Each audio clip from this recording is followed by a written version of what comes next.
శ్రీమాత్రే నమః. ఈరోజు మనం 15వ శ్లోకాన్ని చెప్పుకోవాలి. అంతకంటే ముందు ఒకసారి 14వ శ్లోకాన్ని చెప్పుకుందాం.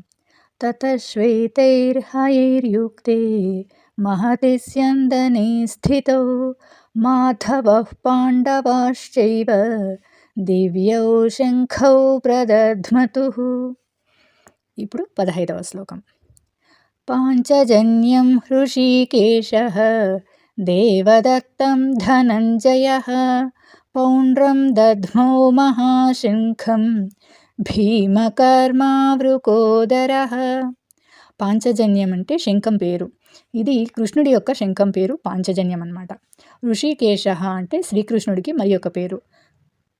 ఋషికేశ అంటే ఇంద్రియాలకు అధిపతి శ్రీ మహావిష్ణువు శ్రీకృష్ణుడు వేరు కాదు ఒకటే అనడానికి నిదర్శనం అన్నమాట ఋషికేశ. దేవదత్తం అంటే ఇది కూడా శంఖం పేరు, అర్జునుడి యొక్క శంఖం పేరు దేవదత్తం. ధనంజయ అంటే అర్జునుడికి మరి యొక్క పేరు ధనంజయ అనేసి. పౌండ్రం అంటే ఇది కూడా శంఖం పేరు, ఇది వచ్చి భీముని యొక్క శంఖం పేరు పౌండ్రం. దధ్మో అంటే ఊదాడు. మహాశంఖం అంటే గొప్ప శంఖం అనేసి అర్థం.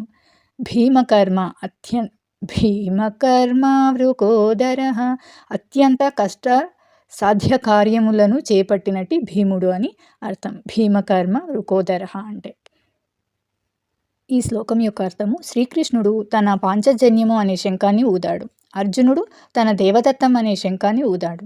అత్యంత కష్టాసాధ్య కార్యములను చేపట్టినట్టి భీముడు తన పౌండ్రం అనే గొప్ప శంఖాన్ని ఊదాడు అని ఈ శ్లోకం యొక్క అర్థము. 5వ శ్లోకాన్ని ఇంకొకసారి చెప్పుకుందాం.